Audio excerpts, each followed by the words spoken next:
Okay, morning everyone. Thanks for coming. So we're presenting a paper by Jesse Hajer, who's a professor in the Department of Economics at the University of Manitoba, called Funding Our Way on Manitoba's fiscal policy and raising revenue for public services, as well as redistributing income to address social issues post-COVID. So thanks for Jesse for being here this morning, and I will pass it along to him to present the findings of the paper. Excellent. Thanks, Niall. As Niall noted, this report, Funding Our Way, highlights how massive government tax cuts are impacting the fiscal sustainability of public services. And this report examines that issue. We look at how the tax cuts that have been implemented are giving much more to those who are already well off and very little to those who need it most. And what this has done is it's brought Manitoba's own source revenue to a modern record low. We're at a point where the revenue we're bringing in through our own sources is lower as a proportion to our economy than it's basically ever been before in modern times. What we're suggesting is that a different approach. We're suggesting Manitoba has the fiscal space to modestly increase revenues and also change how it raises those revenues to do it in a fairer way. So we present some fiscal policy alternatives for revenue increases and options for modifying the income tax system to make it more progressive, help working and middle class families with ongoing reliable support for the rising cost of living. So we have four key findings. The first one is that the Manitoba government since 2016 has cut nearly 1.6, that should be billion actually, 1.6 billion in revenues since 2016. And the already well off are reaping the highest benefits. These tax cuts have been paid for through most years through higher deficits, through cuts to provincial public services, and we've been using federal transfers that are meant for health, childcare, and other services to basically pay for tax cuts for the wealthy. Tax cuts have brought, as I've mentioned, Manitoba's own source revenues to a modern low relative to the size of the economy. And what this does is it makes our province vulnerable to reductions in federal transfers. For example, if there's a change in the governing party at the provincial level, a change in policy. Also, an economic slowdown could put us in a situation where we have to cut services deeply to meet commitments to balance the budget, for example. Our third key finding is that Manitoba's tax revenues range from the lowest to average among provinces, and this is based on data before the budget 2023 tax cuts. So we're in a place in the middle, or we actually have lower taxes compared to other provinces, according to some measures. What we're suggesting is that this means Manitoba does have some space to modestly increase taxes and make some progressive changes to the tax system without putting ourselves out of whack within the Federation. And finally, given the crises that are facing Manitoba, including in healthcare staffing, with respect to public sector recruitment and retention, when it comes to climate change and the retrofits and things we have to do to deal with that, our high levels of poverty, the homelessness we see on our streets, there are better uses for this money than handing it out to people who have done very well over the last 4 years, which is what has been happening. We are proposing that this money would be better used for investments in public services and income transfers to those who need it the most, instead of payouts for high-income earners and the wealthy. So this table here captures the changes that have happened since 2016, and this includes the changes proposed in the 2023 budget. And this is where the total of $1.6 billion comes from. We have three columns here. The first column looks at all the tax changes. So there were some tax changes in 2016 and 2017 that did increase revenues. So that's included there. The next column looks at the cuts, and those cuts are added up in that column year by year. What does the budget say this is going to cost us this year? Now, the thing about tax cuts is, though, a tax cut gets more expensive every year. The economy grows, the base that you're leveling that tax on grows. So what the final column here shows, those cuts adjusted for the growth of the economy. So when we add all that up, we get $1.596 billion, so very close to $1.6 billion. We can see in that last column that most of these have gone to income tax cuts. Most of these revenues are paying for income tax cuts, just over $800 million. The second largest category is sales tax reduction, so this is the PST cuts and other changes to what's captured with the PST. So about half of what was paid out in income tax cuts, so about 400 million there. The education property tax cuts, again, skewed to those who have the highest value properties, getting the biggest cuts here, and that was around $315 million in lost revenues. Direct business tax cuts were around $65 million. So with a few other small changes, that gets us to our total. Here's some data just showing that downward trend in own source revenues. We like to measure revenues as economists in proportion to the size of the economy, because the economy grows over time, but as the economy grows, the demand for services grows, right? So this is a way to balance out those two factors. If you go back to the late 2000s, we had our own source revenues compared to GDP at around 18%, and that has steadily gone down, but we can see with the tax cuts there was some big drops along with the pandemic, but even through the pandemic recovery, we're projecting with these new tax cuts in the budget 2023 for that trend to continue to go down. So budget 2023 is forecasting that in the next fiscal year, we're going to have own source revenues to GDP of below 16%. We haven't seen that in modern history. Now, if you look at total revenues, that trend isn't so pronounced, right? It's a little bit of a flat line at the end there. But that, again, is only because of the large transfers we're getting from the federal government. And those transfers are supposed to be for health, education, and childcare, but they're not going towards that. Susan Prentice and I dug into the numbers in childcare a few months ago and showed that the province is actually spending less on childcare now than it was several years ago because these federal dollars are backfilling and then they're taking money out.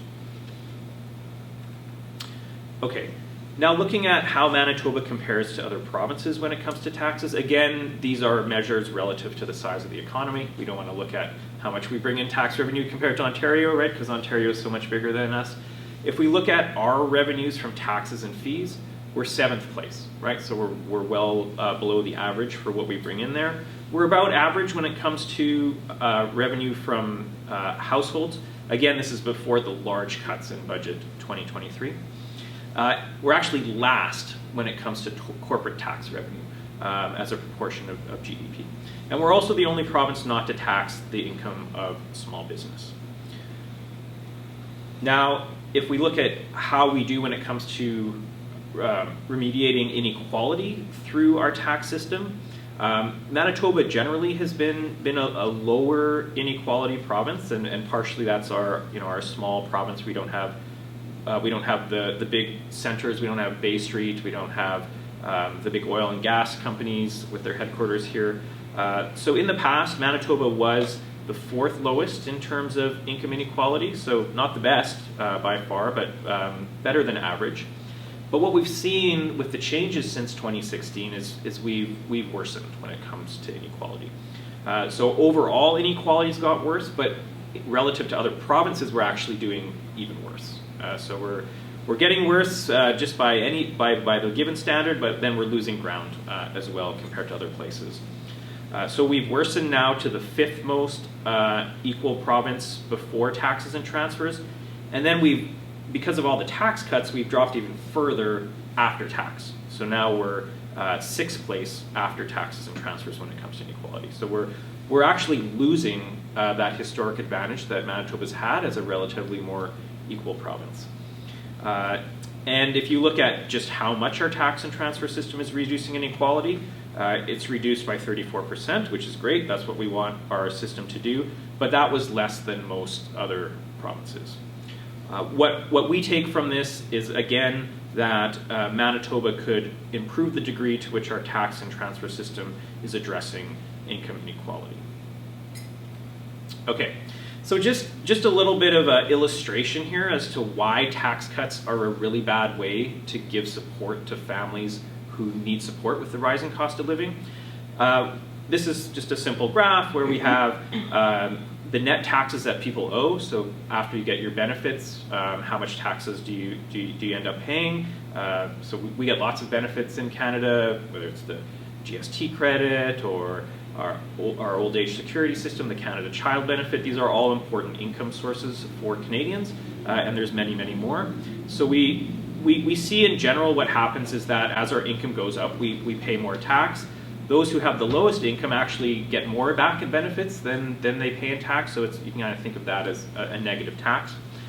So we implement an income tax cut, for example, and what that does is it just bends this curve down, right? People who before were paying taxes are now paying less, but not everybody pays the same amount less, right? Because it's a proportion of what you owe in tax. So on the surface, a tax cut seems really fair, right? We're going to reduce everyone's taxes by a certain percentage. But it has this perverse effect where those who have the highest income get the largest benefit, and middle income families get a very small benefit, so working class families, and then those people who have very low incomes get nothing at all from the tax cut. And that's what we've been seeing here, and it's actually a really sneaky way to get tax cuts for the wealthy, right? You say you're taking more people off the tax rolls, or you're helping everybody with the cost of living, but you're actually giving most of the money to people who don't need it. And the people who need it the most, in some cases, aren't getting anything at all. You can compare this to a flat rate benefit. You could just send out checks for $100 a month. Many of the benefit programs we have in place do have these type of structures to them. And what that does is that shifts the whole line down, right? If you're high income, you get the same benefit as if you're middle income. And if it's a refundable benefit, it's not based on refunding taxes owed, then the low income person gets the same amount, right? So this is a much fairer way to distribute affordability support to families if you want to get cash out to families. But we saw this happen very quickly during the pandemic, right? With the CERB, with increases to the Canada Child Benefit, top-ups to the GST credit. This is totally feasible and can be done. And we suggest it's a much better way to allocate scarce public resources because people are struggling with the high inflation that we're seeing. Okay, so that was an example looking at income tax cuts and comparing that to a flat rate benefit. But we can think of this effect of the wealthiest getting the most for all sorts of tax cuts. Pretty much every tax cut works the same way. Property tax cuts, those with the higher property values get the highest benefit, right? We've seen some really great investigative media coverage of the education property tax rebate and shown how billionaires from out of province and those with mansions in Winnipeg are getting the most out of these tax cuts. And those on the other side who don't have any property, you get nothing, right? So you're really not helping those who need it. Renters, for example, were really hurt when this policy was first implemented. Gas tax cuts, another example here, right? Those who have luxury vehicles, who have enough money to own a vehicle, who maybe choose to drive more than others, they're going to get the highest benefit from that tax cut. Those who don't have a car, those who take the bus, no benefit at all. Now, very topical right now in the media, the carbon tax cuts, right? Axe the tax. Again, I would argue this is just another hidden tax cut for the well-off. It's especially the case for the carbon tax cut because the way that program works is most of the money is put back into a pot and handed out to everybody as a flat rate benefit, right? So axing the tax for working and middle class families is likely going to lead to them actually getting less support if they're going to lose out on that benefit, that climate action incentive. Sales tax cuts, now these are not as bad as income tax cuts in the sense that even the most low income of us end up spending some money and paying some tax. So most people will get some benefit from this, but again, the highest spenders are going to pay the most in the PST. So a PST tax cut gives the highest dollar value to those who spend the most. What we're proposing, and I'll take you through the details of our proposal, is basically twisting this curve, right? Where the flat benefit to everybody shifts it down, and the province has done some of these in the post-pandemic context, and certainly better than tax cuts. What we're proposing is to try to twist this curve and change our tax system so that those who are doing very well in society pay a little bit more, and those who are struggling the most get the highest benefit from the affordability supports that we offer. And our system isn't revenue neutral. When we look just at the income tax and sales tax system, we do have a positive benefit for the average family, but it's smaller than those who are more low income. Okay, so quickly, obviously the report has more details on all these proposals. The main pillar of our change that we're proposing is to totally reform the basic personal amount, right? This currently is a non-refundable tax credit, so you have to have taxes owed to benefit from it. And what we want to do is make it a refundable credit so that even if you don't have taxes owed, you get the credit, and make it more generous. We're also proposing that it be scaled back with income. So as you earn more and more income, you become less and less eligible for this credit, and it would eventually phase out. This is very similar to many of the credits that we have at the federal level. This is how the Canada Child Benefit works. This is how our provincial rent assist works. Many benefits work like this, and we suggest since both governing parties in the past have used this as a means to get support out to families, that we should consider changing how this works. We're suggesting making this benefit more generous, and what we're proposing to do to pay for this is to basically reverse all the tax cuts that have taken place since 2016, and we'll show what what that impact is on families from different income brackets.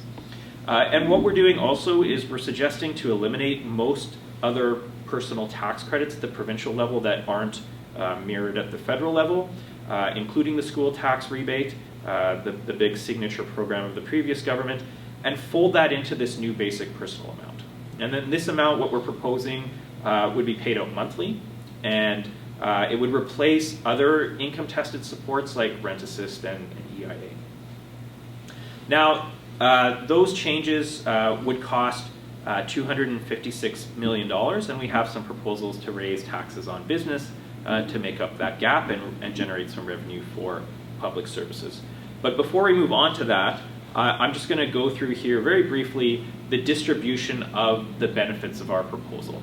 And the way we've structured this is basically the bottom half of the population does better under our proposal than the current status quo, and the top half of the population will pay more in taxes. Okay? Now, this is just obviously a hypothetical exercise. This can be tweaked. You can really make policy decisions on this in many different ways. But what we're trying to show is that for a relatively modest increase in revenue, we can use all those tax cuts that were given and come up with a much fairer distribution of those benefits. And what we see is, for example, our median family, the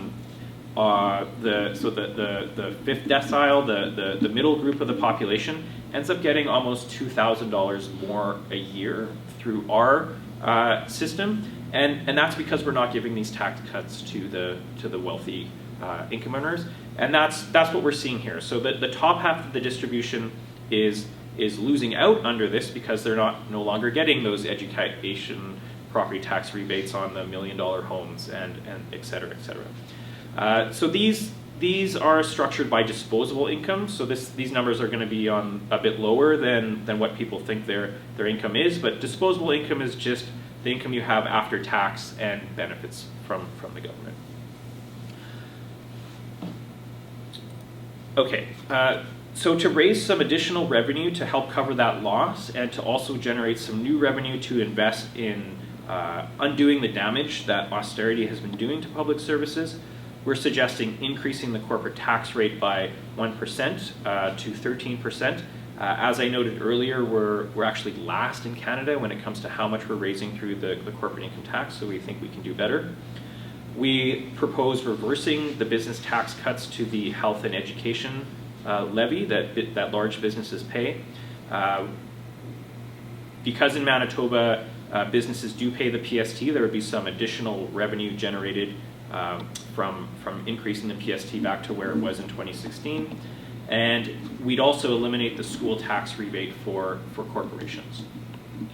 And we would also eliminate the child care development tax credit, which is basically a tax credit to promote the privatization of child care in Manitoba, to have more for-profit delivery of child care.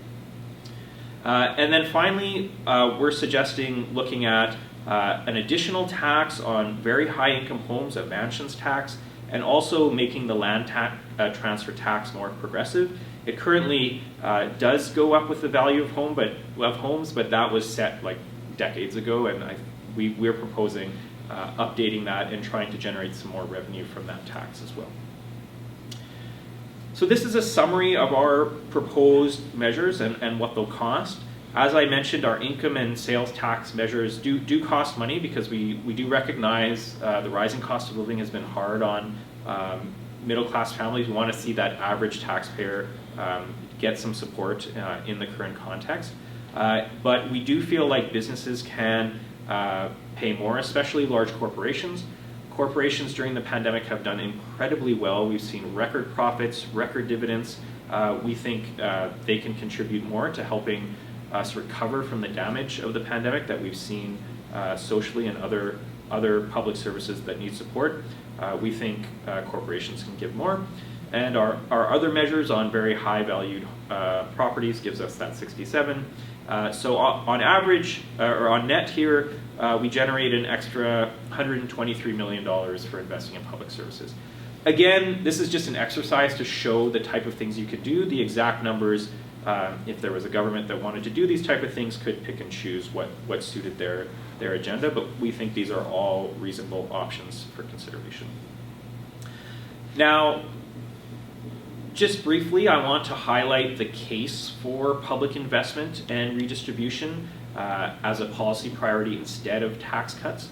And I'll put forward 4 main reasons why we think it's important to be raising government revenue right now to invest in public services. The first is the negative effects of austerity on our core public services across Manitoba. This is something that is very well documented. We have a whole other research project looking at this, where we've interviewed public sector workers across the province, across all sectors.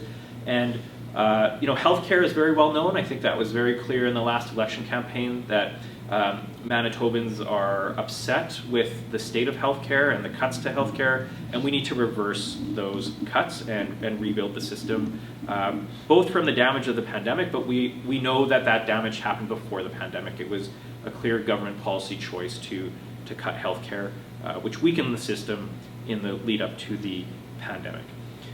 Education, I think, is another area where the public has a good understanding that our schools are not being funded adequately to meet the needs of our population.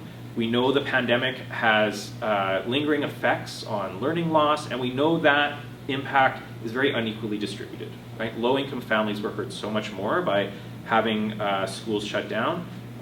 It was an important safety measure, but we need to make up for that now. Canada actually had one of the highest school closure number of days, so great, we kept everyone safe, but now we have to make up for those inequities that are taking place. We know teachers did their best during the pandemic and went above and beyond, but people are starting to burn out. Teachers are telling us that our schools are at their breaking point right now. Now, health and education, those are the 2 big ones that everyone knows about, but this is happening across the entire public sector. You can talk to conservation officers and environmental officers who can't inspect water systems correctly, or who can't monitor the activities that are going on in our crown lands to make sure that our environment is being protected. We know in our justice system that crown attorneys are screaming from the rooftops that they don't have enough staff to allow access to justice and have things move through the system. We hear from correction officers who are in dire situations where rehabilitation programming is being cut and they can't provide adequate services or create a safe environment either for workers or for people who are in the prison system. I could go on and on. The cuts to our crown corporations, Manitoba Hydro, We hear from workers that the reliability of our system is being undermined by the cuts imposed by the previous government. We're contracting out and privatizing work, making it more expensive to do this work, and taking away jobs from Manitobans who used to do this work through the public system. Manitoba Public Insurance faced the same top-down cuts, and surprise, surprise, we ask our crown corporations to cut 15% of their management 2 years in a row, and suddenly we have projects spinning out of control when it comes to costs, right? Very, very predictable. When we don't invest in our public service, these type of problems arise. Already mentioned the cuts in provincial funding for childcare, something that holds back our workforce and equitable participation of women in the workforce as well. So overall, what we see is a weakened public service, and this has dire consequences, right? We've been talking about a labor shortage. When people can't get surgery, when people can't find childcare for their kids, they can't go to work. So we need to invest in this, not just because it's the right thing to do, but because it's the right thing for our economy. Okay, that's the first reason. My other reasons I won't go on as long about, but and I already mentioned some of these. But yes, the pandemic is declared over, but there's all these challenges. I talked about the school challenges, but we can see how the homelessness crisis, the mental health crisis, these were all aggravated by the pandemic. They weren't new or created by the pandemic, but these challenges are continuing. We know many people have been disabled by COVID-19, and there's long COVID. There's all sorts of reasons why the pandemic may be declared over, but the recovery continues. The third reason is our tight labor markets and the need to invest in our potential for work. This is part of an important reconciliation agenda also. We have the largest and youngest Indigenous population in Canada, and we need to make sure we're investing in partnership with Indigenous communities, but also more broadly. We have a very large newcomer population. We have many Ukrainians coming to Canada who need the support, as well as people from many other countries who need the support to integrate. And once they integrate, they contribute over and over again back to our economy, but we need those public services to make sure that they can integrate successfully. And then finally, there's the low-hanging fruit of a green transition. We know here in Manitoba that investing in retrofits and other energy-saving technologies not only is good for the environment, but also is in most cases cheaper for households if we can get over those high capital expenses. You need government programs there to help people get over that hump and make sure they're aware of the programs that exist. So that's another area where these investments have value for money. If we just had the tax revenue to invest in these, I suggest we could all be better off and see a stronger economy. Okay, so that's what I came here to tell you today. So just to wrap up, what we're proposing is that instead of tax cuts that largely benefit the wealthy, we are suggesting policy alternatives that target benefits to working and middle-class families, giving them the most, while also increasing some revenue to help rebuild our public services. Our overall package of reforms also supports moving people from the margins of the labor market to paid work. I didn't talk about this too much in the presentation, but a big part of our proposal is also trying to move benefits out of welfare into benefits that move with people. The previous NDP government started to do this with the rent assist benefit, taking that out of social assistance and making it more like the Canada Child benefit, so it phases out slowly as your income increases. We're proposing doing that with all our income-tested benefits. Let's get rid of the bureaucracy and the condescending system of EIA, and just make sure people have the income they need and that the benefits go with them when they move into work. And then finally, I'd also highlight that even though the new government promised way less tax cuts than the governing Conservatives, I believe it would have been an absolute disaster if the tax cutting policies that were promised by the PCs in the election would have been implemented. we would have had to have seen austerity like incredibly worse than what has been experienced since 2016. Are not as devastating as that, but there was a commitment to keep these tax cuts from the 2023 budget, and that makes up a big chunk of that $1.6 billion. And these tax cuts actually hadn't been delivered to people yet, right?